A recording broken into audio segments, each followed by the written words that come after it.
नमस्कार दोस्तों, मैं हूं वंदना भारती और आप देख रहे हैं कमोडिटी इनसाइट्स। इस दिवाली और धनतेरस से पहले आप लोगों ने होप्सो गोल्ड और सिल्वर के जरिए अच्छा यहाँ पे मुनाफा कमाया होगा। और सबसे ज्यादा क्वेरी आती है फिजिकल को लेके और ईटीएफ को लेके। तो आज मैं आपसे आउटलुक की लेवल्स की बात करूंगी, लेकिन कुछ आपकी क्वेरीज है उसको मैं सॉल्व करना चाह रही हूँ। काफी लोगों का कहना है कि यहाँ से ईटीएफ की खरीदारी करनी चाहिए या नहीं। दूसरी क्वेरीज है कि उन्होंने ईटीएफ पहले खरीदा है और उन्हें अब लिक्विडेट करना चाहिए। और तीसरी क्वेरी यहाँ पे है कि फिजिकल में बाइंग कब करनी चाहिए। इन तीन क्वेरीज को पहले लेंगे बिना समय बर्बाद किए हुए। तो सबसे बड़ी बात है कि अगर आपको एटीएफ बाइंग करनी है, अगर अवेलेबल है तो आप कर सकते हैं।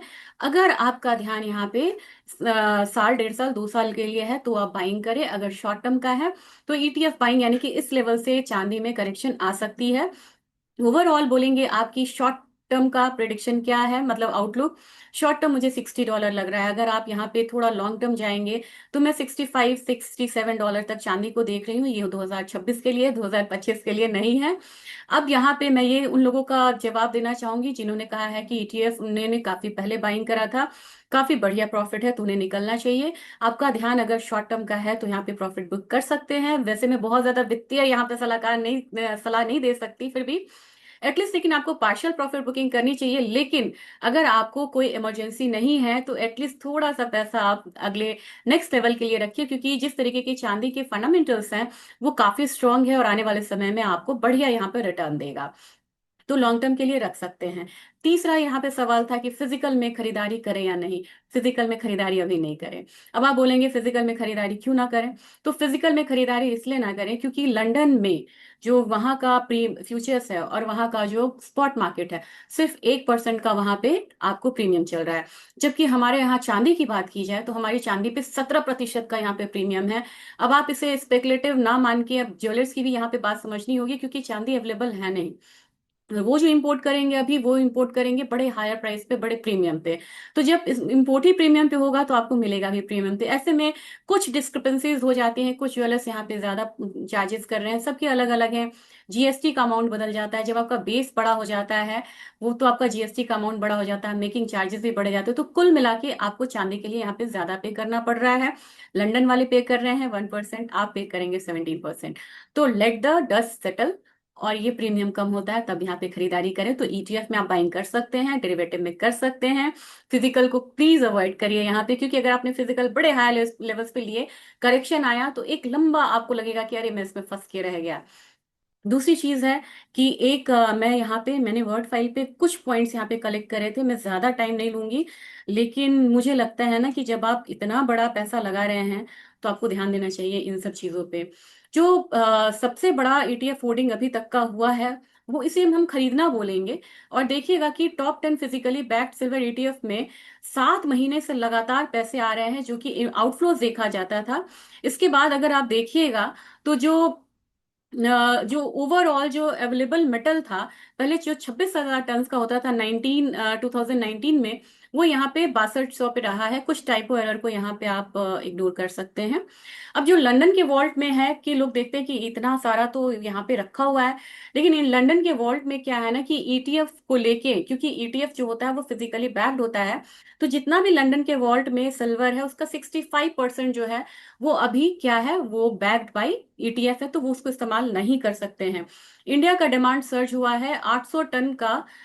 इस टाइपो एरर को ध्यान में नहीं रखेंगे। 800 टन का अभी सितंबर में इंपोर्ट हुआ है। ओवरऑल हम लोगों ने 4,000 टन का यहाँ पे कर लिया है इंपोर्ट सिल्वर को। और ये कितना मतलब की है, ये 5 ईयर्स एवरेज से 10% यहाँ पे ज्यादा है और रिकॉर्ड हाई लेवल पे। सबसे बड़ी बात ये है, अब यहाँ पे बोलेंगे कि प्रीमियम कितना है, तो London prices are now trading above $2 per ounce higher than New York. यानी कि यूएस का जो चांदी है वो सस्ती है, लंदन का चांदी यहाँ पे $2 महंगा चल रहा है। $2 बड़ा मायने रखता है। कोई कमोडिटी अगर $50 की है, उसमें अगर 52 हो जाए तो परसेंटेज वाइज आप समझ सकते हैं कि ये कितना फर्क पड़ रहा है। और कॉस्ट ऑफ बोरिंग, जो लीज रेट यहाँ पे आपको 0.5% का होता था, वो लीज रेट यहाँ पे 39% का हो गया है। तो ये आप ऐतिहासिक टाइम देख रहे हैं और ऐसे समय में आपको थोड़ा सा यहाँ पे वेट करना है। किसी और कमोडिटी हम करेंगे जहां हमें अपॉर्चुनिटी बढ़िया दिख रही है और वो लेस रिस्की यहाँ पे है। अब ये बात हो गई चांदी की। अब एक चीज मैं आपसे शेयर करना चाहूंगी, वीडियो अगर थोड़ा लंबा हो जाए तो माफ करिए। एक चीज मुझे ईटीएफ के बारे में आपको बताना था। ये तो आपने रेट्स देख लिया, रेट्स आपको क्या क्या मिल रहा है। चेन्नई जाएंगे तो 2,06,000, 2,08,000 की चांदी मिल रही है। जवेरी ने चांदी बाजार में फिजिकल देना बंद किया, उनके प्रीमियम्स बड़े हाई है, कहीं कहीं पे 3 लाख केजी की भी बात आ रही है। लेकिन अभी मैं उसे वो नहीं करूंगी कि ये ऑथेंटिक सोर्स से है, बट खबरें आ रही हैं। इसके बाद आपको ये चीज देखना होगा कि जिस तरीके की मूवमेंट आ रही है उस हिसाब से अब ईटीएफ क्या कर रहा है, ईटीएफ किस रेट पे आपको दे रहा है। तो अगर ईटीएफ में आपको चांसेस मिल रहे हैं, यहाँ पे आपको मिल रहा है पोजीशन, तो आप यहाँ पे ले सकते हैं। ईटीएफ को एक बार ही देख लेते हैं। मैंने क्या करा था ना कि एक लिस्ट बनाई थी, वॉच लिस्ट बनाई थी, आप ऐसे बना सकते हैं इन्वेस्टिंग पे। यहाँ पे आप देखिए सारे जो आपको ईटीएफ्स मिल रहे हैं ना, ये कम उस पे मिल रहे हैं। आपको फिजिकल तो ज्यादा मिल रहा है, डेरिवेटिव कम पे मिल रहा है, और आपको प्रू है। आईसीआईसीआई का प्रूडेंशियल सिल्वर है, वे 162 पे मिल रहा है। It is in line with MCX prices, देख रहे हैं ना। आपको एमसीएक्स प्राइस से अभी थोड़ा सा ये सस्ता ही मिल रहा है। तो मेरे ख्याल से आपको, अगर आपको ईटीएफ मिल रहा है, यू कैन बाय।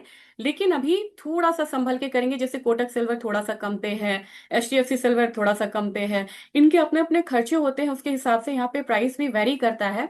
लेकिन ईटीएफ सस्ता मिल रहा है, प्रीमियम पे मिल रहा है क्या, तो वो है आपको फिजिकल सिल्वर। चलिए, अब ये बात हो गई, अब यहाँ पे सीधा चलेंगे ज्यादा टाइम नहीं लेते हुए। अभी अब लेवल्स की बात करेंगे। लेवल्स की बात किया जाए तो लेवल्स तो ऑलरेडी आप यहाँ पे आता हुआ देख चुके हैं। लाइव चार्ट पे अगर आप देखेंगे तो 4208 का लेवल है, हायर साइड से थोड़ा सा नीचे आता हुआ दिख रहा है यहाँ पे गोल्ड। तो मुझे लग रहा है कि अब यहाँ पे 4250 4260 वाला जोन जो है वो आता हुआ दिख सकता है। पैटर्न वही रहा है कि रात के टाइम में यहाँ पे प्राइसेस जो है वो दोबारा बढ़ता हुआ नजर आता है। तो हम यहाँ पे जो मॉर्निंग में मैंने आपको लेवल्स दिए थे अपने उसमें, 1,28,500 का जो लेवल है उसको आज के लिए हम पकड़ के चलते हैं। अगर सिल्वर की बात की जाए तो सिल्वर अब अपर साइड से एक करेक्शन ले रहा है। हालांकि कभी भी ये करेक्शन लेता है तो नेक्स्ट डे बाइंग आ जाती है, या बाइंग बहुत ज्यादा वो नहीं होती है। कहाँ से ट्रेंड थोड़ा सा यहाँ पे बोलेंगे कि बियरिश हो सकता है, बियरिश नहीं बोलूंगी मैं, थोड़ा और करेक्शन आ सकता है। यानी कि अगर $50.5 से नीचे जाए तब हम इसमें और गिरावट की संभावना मान सकते हैं, उसको हम प्रॉफिट बुकिंग लेंगे। तो आज सिल्वर की तैयारी करिए बड़े हायर लेवल्स के लिए, यानी कि बड़ा लेवल रेंज। ये रेंज नीचे में आपको 1,59,000 हो सकता है, और अपसाइड में हो सकता है 1,65,000। तो तैयारी उसकी करेंगे, दोनों साइड की मूव आने की तैयारी है। सबसे ज्यादा यहाँ पे जो मूवमेंट आई थी, कल लॉक हुआ था, वो आईएनआर के एप्रिसिएशन से हुआ था। आईएनआर यहाँ से फिर से डिप्रिशिएट हो रहा है। मैक्सिमम डिप्रिशिएशन अभी फिलहाल मुझे लग रहा है 88.7 तक जाएगा, जो कि बहुत है।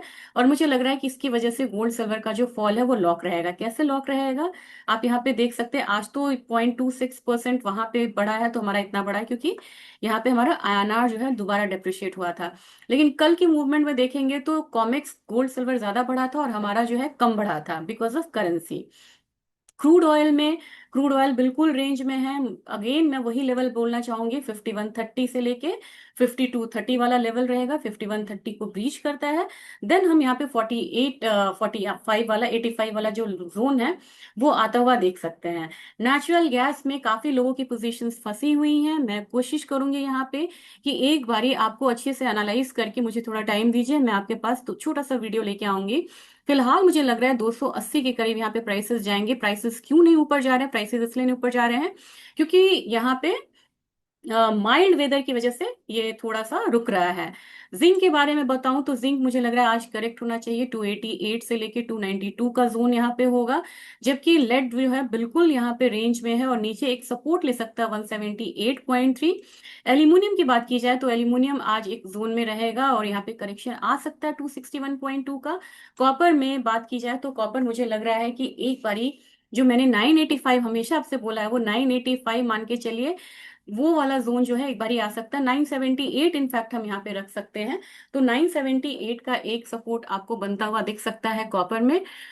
और अपसाइड आपको 1012 का ही रहेगा। और क्वेरीज आई थी गाजा के लिए कि हमास ने एक बारी फिर से यहाँ पे लोगों को मारा है। तो मेरे ख्याल से यही कारण है कि इजराइल और हमास के बीच में सीज फायर हुआ। लेकिन गोल्ड मार्केट ने बहुत ज्यादा यहाँ पे रिएक्शन नहीं दिखाया है। ट्रेंड तेजी का है, करेक्शन आ भी सकता है, क्योंकि हमेशा ये करेक्शन वाले खतरे पे है अभी गोल्ड और सिल्वर। सिल्वर में बड़ी मूव दिख सकती है रात में। मैं एक बार फिर से अगर बहुत बड़ी मूव आई तो मैं एक बार अपडेट जरूर दूंगी। Thank you.